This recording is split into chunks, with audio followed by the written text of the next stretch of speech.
नमस्कार दोस्तों, आपका स्वागत है हमारे खास प्रोग्राम में। आज हम बात करेंगे एक ऐसी रहस्यमय घटना के बारे में जिसने इतिहासकारों, शोधकर्ताओं और वैज्ञानिकों को सदियों से उलझा रखा है।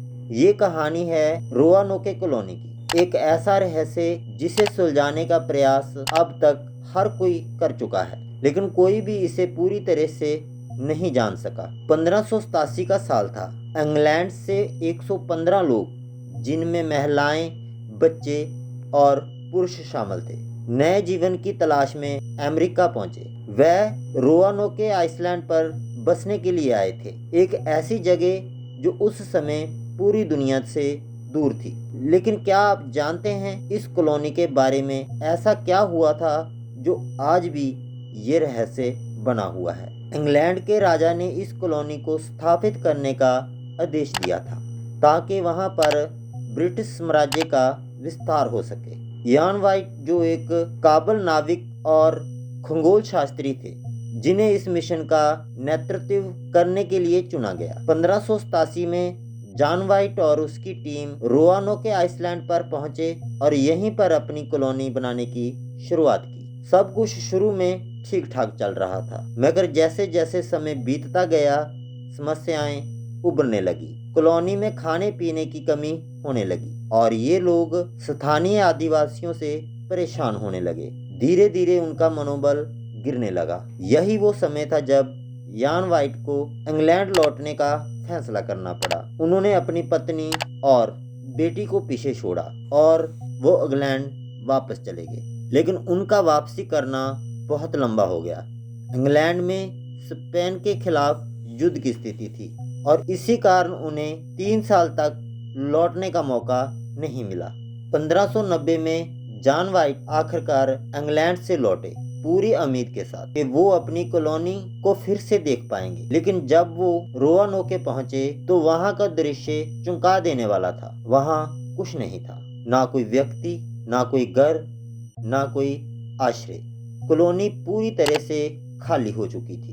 हर घर, हर सड़क, हर वस्तु गायब थी। लेकिन एक चीज थी जो वहां छोड़ी गई थी। एक पेड़ पर उकेरा हुआ शब्द, क्रोआटोन। ये शब्द जनजाति का नाम था जो इस इलाके में रहती थी। लेकिन सवाल ये था, क्यों और कैसे ये कॉलोनी पूरी तरह से गायब हो गई?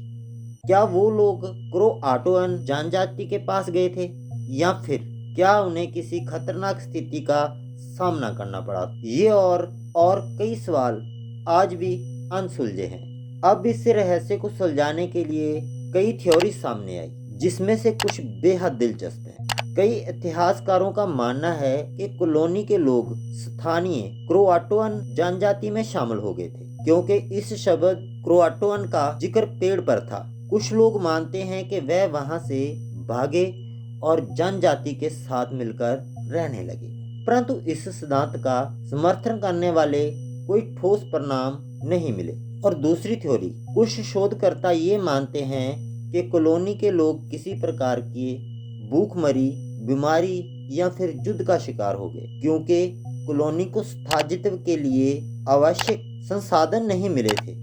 इसीलिए वह धीरे धीरे टूट गए और मर गए। लेकिन एक और सिद्धांत जो सबसे रहस्यमय है, वह ये है कि ये पूरी घटना किसी अलौकिक शक्ति या शाप से जुड़ी हो सकती है। क्रोआटोन शब्द से जुड़ी कुछ पुरानी कथाएं और स्थानीय लोक कथाएं बताती हैं कि ये कोई प्राकृतिक नहीं बल्कि अज्ञात शक्ति का काम हो सकता है। लेकिन इन सभी थ्योरीज के बावजूद सच्चाई आज भी अज्ञात है। क्या सच में कॉलोनी के लोग क्रोआटोन जनजाति में शामिल हुए? क्या वे किसी बीमारी से मरे या फिर कुछ और हुआ जो आज तक पता नहीं चल सका?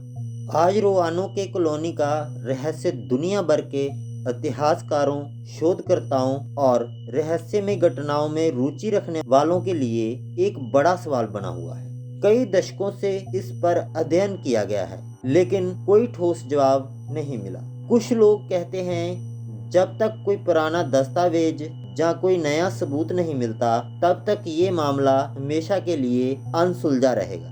क्या आप भी इस रहस्य को सुलझाना चाहते हैं? क्या आपको लगता है कि हम कभी इसके पीछे की सच्चाई जान पाएंगे। अगर आपको ये कहानी दिलचस्प लगी हो और आप ऐसे और रहस्यमय घटनाओं के बारे में जानना चाहते हैं तो हमारे चैनल को सब्सक्राइब करें। नई कहानियों के लिए बेल आइकन दबाएं और इस प्रोग्राम को अपने दोस्तों के साथ शेयर करें। कौन जानता है, हो सकता है अगला रहस्य आपके साथ ही सामने आए। धन्यवाद।